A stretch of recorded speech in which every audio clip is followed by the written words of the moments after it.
문제가 물이 부족하다는 거죠. 먹을 물이 부족해서 이재민들이 큰 고통을 겪게 됩니다. 재난 지역이 생기면 전 세계 구호단체나 정부가 구호품들을 보내죠. 가장 먼저 보내는 것들이 의약품이나 텐트, 담요, 물, 음식 이런 것들을 보내게 됩니다. 그런데 물이 부족하다는 것 말고도 큰 문제가 하나 더 있죠. 예, 화장실 문제입니다. 사실 화장실이 가장 필요한 것 중에 하나이지만 제일 부족하고 소홀하기 쉬운 시설입니다. 예전에 IT 대지진이나 스촨성 지진 같은 때도 화장실 공급이 늦어져서 불결해진 환경 때문에 이재민들이 전염병으로 인해서 굉장히 고통스러운 시간을 보냈다는 기사를 본 적이 있습니다. 그래서 빌 게이츠 같은 사람도 자신의 재단 이름을 딴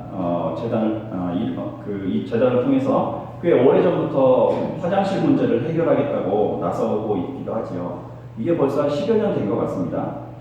중국이나 인도 같은 나라 지도자들 역시 자국민들의 건강을 위해서 화장실 혁명을 외치고 있죠. 그리고 벌써 5년이나 지났습니다만 지난 2015년에는 메르스라는 감염병 때문에 38명이 목숨을 잃었고요. 그 다음에 185명이 확진 판정을 받고 4,000명 이상이 격리가 됐던 걸로 기억을 합니다.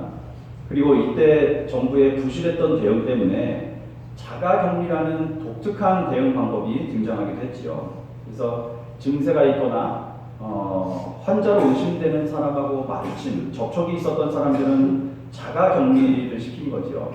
그래서 강제력이 있는 방법이 아니라서 이때 실효성 논란이 굉장히 크게 일었던 걸로 기억을 합니다. 그리고 이때 실제로 격리 대상이었던 의료인들조차 이것들을 지키지 않아서 많은 비난을 받기도 했죠. 자, 왜 자가격리가 지켜지지 못했을까? 원인은 여러 가지가 있을 텐데요. 자신만을 생각하는 이기심도 있을 테고, 뭐 별일이야 있겠어 하는 안전 불감도 한몫했을 겁니다. 그런데 결국 그 근본적인 원인을 찾아보자면 평범한 생활을 지속하고 싶은 욕구 때문이 아니었을까 그렇게 생각을 해보았습니다. 일상의 행복을 빼앗기고 싶지 않은 거죠. 그래서 자연재해나 다른 모든 재난들이 가진 가장 무서운 점이 바로 일상을 파괴한다는 거죠. 어쩌면 일상을 평안하고 행복하게 그리고 무탈하게 살아갈 수 있는 것이 가장 큰 복이며 은혜는 아닐까 이렇게 생각해보는 계기가 된 사건들이었습니다. 새해 첫날부터 첫 예배부터 화장실 이야기로 시작해서 조금 송구스럽습니다. 그런데 오늘은 오랫동안 사용한 신발이나 와이셔츠처럼 너무 편안해서 겉으로는 잘 드러나지 않는 일상에 대한 감사와 행복을 좀 찾아보고자 합니다. 그리고 가정이나 교회, 직장 같은 공동체 안에서 그 일상을 평안하게 지킬 수 있는 성경적인 방법이 뭘까? 이런 점도 조금 고민해 보려고 합니다. 일상이 깨지는 일은 누구에게나 찾아올 수 있지요. 물론 잠깐 일어났다가 사라지는 경우도 많습니다만 가족 중에 장기간 아픈 환자가 생기거나 그 병 때문에 아예 장애까지 남는 경우는 이야기가 달라집니다. 긴 병에 효자 없다라는 말처럼 준비되어 있지 않은 일이 어느 날 갑자기 가정에 찾아들면 그리고 그 시간이 길어지면 길어질수록 일상에 대한 그리움은 더 강해지죠. 그때 즐거웠던 시간들은 다시 오지 못하겠구나. 언제까지 이렇게 지내야 되지? 라는 생각과 함께 이 변한 일상이 다시 이 가정의 일상이 되기까지는 많은 시행착오 그리고 눈물, 노력이 병행이 돼야 가능한 일이죠. 각자 건강한 모습으로 일상에서 자기가 있어야 할 자리에 있는 것이 복이며 은혜입니다. 올 2020년 한 해에는 가정마다 이런 일상의 평안함이라는 복을 누리시기를 축원합니다. 저희는 아직 워낙 작은 교회라서 그 정도는 아니지만 연말이면 교회마다 한바탕 난리를 쳐야 하는 순간이 있습니다. 그게 뭐냐면 교회마다 1년 동안 일할 분들을 배치하는 일인데요. 온 교역자들과 직분을 맡은 분들이 연말이면 머리를 맞대고 고심하고 또 고심해야 하는 작업입니다. 조금 규모가 갖춰진 교회일수록 1년 사역 중에서 목회자들이 해결해야 할 가장 큰 문제 중에 하나고요. 빈자리마다 일꾼을 정하는 일은 정말 어렵습니다. 그래서 이 작업의 결과에 따라서 목회자나 성도들이 시험에 들기도 하고 심지어 교회를 떠나기도 하는 일이 있습니다. 이 작업이 잘 되면 1년이 평안해지고요. 자, 왜 이런 일들이 있겠습니까? 있을 곳에 있겠다고 선뜻 자원해서 나서는 분들이 안 계시기 때문에 그렇습니다. 내가 가지고 있는 재능이나 취향은 스스로가 가장 잘 알고 있으니 내가 어느 곳에 일을 하면 가장 교회에서도 어느 곳에서 일을 하면 가장 행복하게 꾸준히 일할 수 있겠다라는 것도 스스로가 가장 잘 알고 있을 텐데 자진해서 그 일을 하겠다고 나선 분이 안 계시기 때문에 그렇습니다. 자원하시는 분들은 없고 목회자 입장에서는 그 빈자리들을 다 메꿔야 되니까 그리고 그 모든 분들의 입장을 다 알 수가 없지 않습니까? 그래서 고민거리들이 너무나 많습니다. 작년에는 이분이 어떤 자리에 있었는지 함께 팀을 이룬 사람들하고의 관계는 어떤지 그리고 이 일이 그분의 처지나 상황과 잘 맞는 일인지 이런 것들까지 다 고민을 해야 되는 거거든요. 물론 긴 생각 끝에 지혜로운 결론에 이르기도 하는데 이 자리 때문에 교회를 등지는 분들이 생기기도 하죠. 각자 가진 재능을 가장 잘 발휘할 수 있는 자리에 있다는 것은 일을 할 때 지치지 않게 할 수 있는 방법 중에 하나입니다. 그러나 자신에게 맞지 않은 자리라는 걸 알면서도 무리하게 욕심을 내는 경우에는 꼭 탈인하게 되죠. 특히 하나님 일을 할 때는 그런 욕심이 공동체의 평안을 깨뜨리는 경우도 많습니다. 성경에도 일상을 잃고 슬퍼하는 대표적인 가정 이야기가 나옵니다. 구약 성경 민수기 16장에 나오는 고라와 자손들 이야기인데요. 고라는 모세와 아론이 가진 권위에 대항을 해서 명예욕에 사로잡혀서 제사장직을 노리다가 오히려 하나님께 버림을 받고 불에 맞고 땅이 열려져서 죽임을 당한 인물이었죠. 자기 말을 잘 따르던 250명의 가족이나 동료들을 데리고 함께 애굽으로 돌아가자고 선동했던 사람입니다. 그러다가 죽임을 당했고요. 그리고 그 후손들도 이 일 때문에 고라 자손들이 원래 성전에서 일을 하던 사람들이었거든요. 그리고 이 후손들이 이 일 때문에 성전에서 하나님을 섬기던 자리에서 쫓겨나게 됩니다. 그리고 그 안타까운 마음을 고라의 살아남은 후손들이 시로 남겨놓게 됐습니다. 시편 42편이나 84편이 고라 자손들의 시인데요. 하나님을 찬양하는 일상의 자리로 제발 저희들을 다시 돌려보내 주십시오라는 절실한 마음이 들어가 있는 시입니다. 잠깐 함께 보실까요? 많이 접하신 말씀일 겁니다. 같이 읽겠습니다. 하나님이여 사슴이 신의 물을 찾기에 갈급한 같이 내 영혼이 주를 찾기에 갈급하나이다. 한 절 더 볼까요?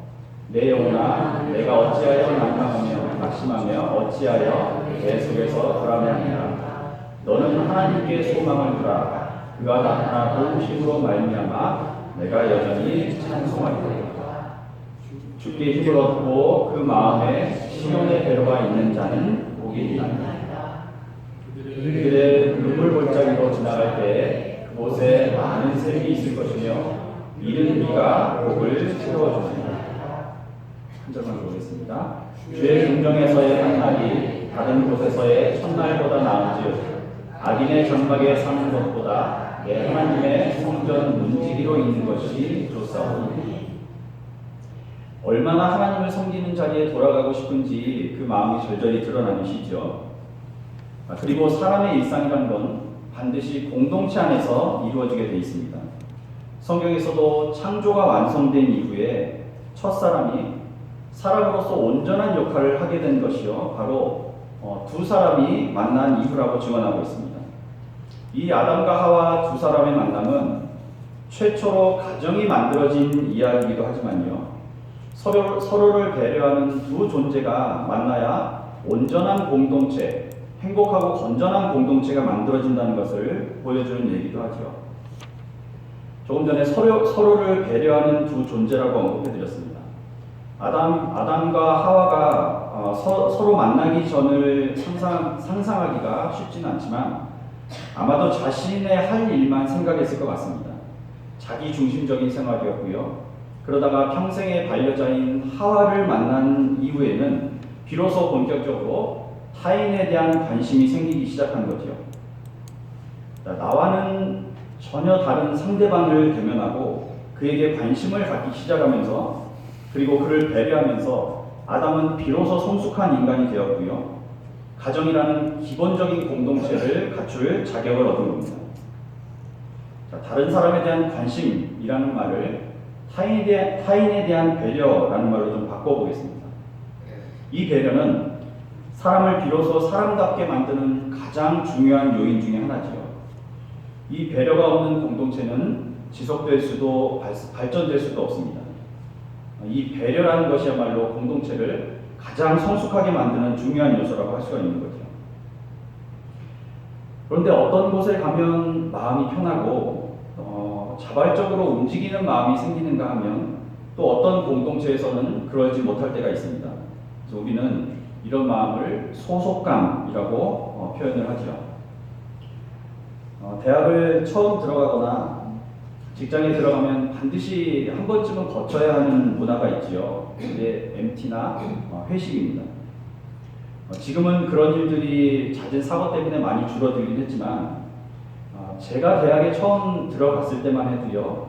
신입생들을 모아놓고 소위 걸레주라는 걸 만들어 먹이는 문화가 남아있을 때였습니다. 이게 선배들의 주요한 임무 중에 하나였고요. 사발에 막걸리나 소주를 부어놓고 거기에 양말 같은 온갖 더러운 것들을 집어넣고 마시기를 권하는 거죠. 제게도 여지없이 이게 권해지더라고요. 그런데 한편으로 여기서 고분고분하면 대학생활 내내 이 사람들한테 끌려다니겠구나 라는 생각이 들어서 아예 학과에서 환영받지 못할 것을 각오하고 단번에 거절한 후에 그 자리를 제가 떠났습니다. 선배들이나 동기들을 다시 안 봐도 되니까 내 안에 좋지 않은 것은 못 집어넣겠다는 생각 때문에 그랬습니다. 근데 그런 저의 행동을 자기 중심을 지키는 거라고 오히려 좋게 본 선배들이나 후배들이 훨씬 많았던 모양입니다.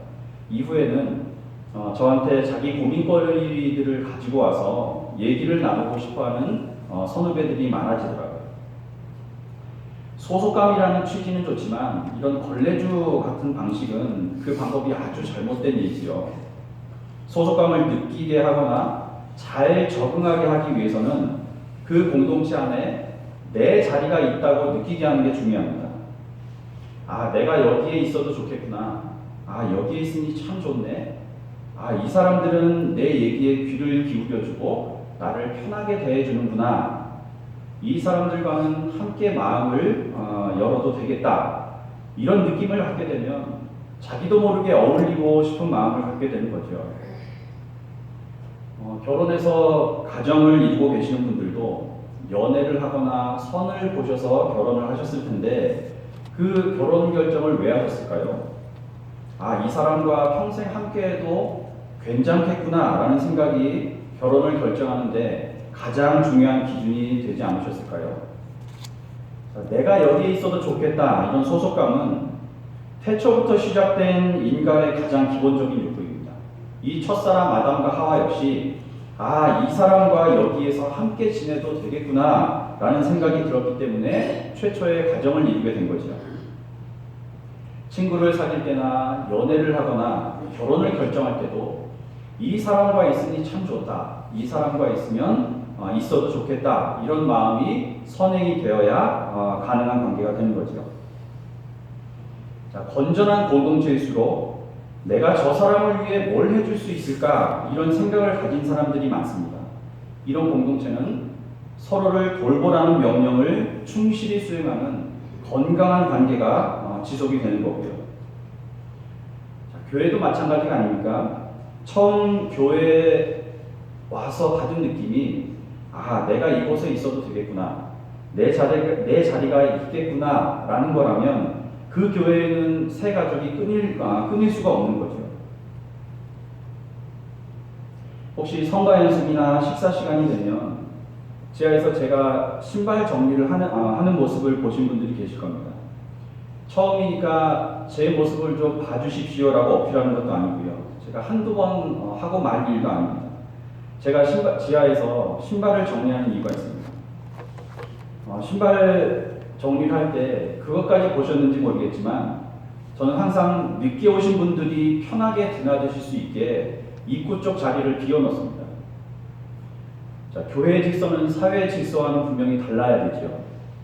먼저 된 자가 나중되고 나중된 자가 먼저 되는 것이 교회이기 때문에 신앙생활의 연륜이 깊어질수록 남들이 하기 싫어하는 것, 눈에 보이지 않는 곳에 가 계셔야 되는 겁니다. 제가 이곳에 오기 전에 있던 교회에서는요, 예배가 시작되기 전에 늘 교사들이 모여서 기도를 하는 시간이 있습니다. 예배 전에 선생님들이 서로 손을 잡고 둥글게 모여서 예배를 위해서 합심으로 기도를 하는 거죠. 그런데 어느 교회나 그렇듯이 그 시간에 꼭 늦게 오는 선생님들이 있어요. 그러면 그 손을 잡고 둥그렇게 원을 그려서 기도를 하는데 그 모임에 들어오지 못하고 원 바깥에서 기도하는 경우가 많습니다. 그래서 제가 하루는 원 한쪽 부분은 손을 잡지 말고 열어두시자고 권했습니다. 늦게 오신 분들도 언제든지 이 기도하는 모임에 들어오실 수 있도록 그렇게 해드리자고 말씀을 드린 거죠. 그랬더니 모든 선생님들이 교회는 그런 곳이어야 되는 게 맞습니다 라고 동의를 해주셨고요. 그 이후부터는 늦게 오는 분들도 자연스럽게 그 기도 모임에 합류를 할 수 있게 되었습니다. 자, 교회는 이런 곳이어야 되는 거지요. 늦게 오더라도 내가 편하게 신발을 벗고 들어올 수 있는 자리가 배려되어 있고 처음 온 곳인데도 나를 위한 가장 좋은 자리가 비워져 있구나라는 느낌이 들어야 교회입니다. 직분을 가지고 일을 많이 하시는 분일수록 식사 자리도요, 가장 끝자리, 찬바람이 들어오는 문이나 창가 쪽 자리, 혹은 많은 사람들이 오가서 불편한 통로 자리 같은 곳에 가 계셔야 되는 거죠. 물론 은퇴하신 분들이나 연세가 드신 분들, 그리고 아이들은 가장 좋은 자리로 모셔야 되는 거고요. 특히 저 같은 이런 목사라는 특수한 직분은요, 사람을 교만하게 만드는 가장 좋은 자리입니다. 저도 목사라는 이유 때문에 그 이유 하나만으로 대우받는 일에서 벗어날 훈련이 필요한 사람이고요. 그러니 앞으로도 지하에 신발 정리하는 일은 제가 감당하려고 합니다. 혹시라도 저를 도와주시라는 마음이 드시는 분들이 계시면 제가 할 일을 뺏지 마시고요. 나중된 자가 먼저 될 수 있도록 늘 가장 좋은 자리는 하나 비워둬야겠다라는 생각을 품고 조금씩 마음의 준비만 해두시면 되겠습니다. 예수께서 아이들을 맞으시던 장면을 한번 떠올려 보시죠. 이 유대 사회는 남성 어른들과 아버지들이 절대적으로 기준이던 시대였습니다. 말씀을 전하시던 자리에서 아이들이 서로 예수님 보겠다고 정신없이 뛰어다니죠. 그러다가 제자들이 아이들을 불러서 혼을 냅니다. 여기서 떠들지 말고 저리로 가라는 거죠. 그 모습을 보신 예수께서는요, 그래, 너희들이 떠들고 장난치고 있으면 내가 하나님의 명을 받고 복음을 전하는데 방해가 되니까, 지장이 있으니까 내 말이 끝날 때까지만 저리로 가 있어라, 이렇게 말씀하지 않으셨거든요. 오히려 아이들을 불러서 안으시고 축복해 주셨죠. 저희 부부가 결혼한 지 이제 만 10년이 되었습니다. 그런데 아직 말다툼조차 한 적이 없어요. 그 공은 온전히 제 아내의 몫이고요. 저도 아직은 그런 불같은 성질이 남아있어서 꼬라지가 한 번 나면, 표현이 좀 죄송합니다. 꼬라지가 한 번 나면 소리도 지르고 상처되는 말도 던지지만 저 사람은 한 번 죽었다가 산 사람이기 때문에 그런 제 모습에 전혀 반응을 하지 않더라고요. 그러니까 싸움이 될 리가 없지요. 저만 제 풀에 지쳐서 상황이 정리가 됩니다. 연애 시절과 결혼을 한 이후에 차이가 있어야 되지요. 연애 시절에는 이 사람이 내게 무엇을 해줄까 하는 기대가 사실 먼저 앞서는 시기입니다. 그래서 이 사람에게 내가 무슨 선물을 받았는지, 무슨 이벤트를 어디까지 받았는지를 자랑하죠. 그러나 결혼은 다릅니다. 내가 이 사람에게 무엇을 해주어야 할까를 더 고민해야 되는 시기인 거죠. 결혼을 하고 난 다음에도 이 사람이 처녀 때처럼 총각 때처럼 나에게 무엇을 해줄까? 이걸 기대하고 요구하고 있다가는 가정생활이 평탄하지 않습니다. 결혼하더니 변했다는 말만 들을 뿐이죠. 상대방이 내 기대를 채워주기 위해서 우리 집에, 내 집에 사는 사람은 아니구나 라는 것을 일찌감치 깨닫는 복을 누리시길 바랍니다. 상대방을 배려할 줄 아는 성숙한 남녀의 만남이 결혼으로 이어져야 그 가정이 건전하지요. 건강합니다.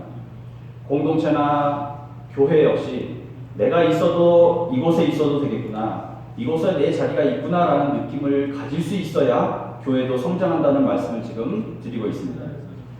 그리고 일상의 평안이 가장 큰 축복이고, 우리의 일상은 가정이든 교회든 직장이든 공동체를 통한 관계 안에서만 건강하게 이루어질 수 있다는 말씀도 함께 드리고 있습니다.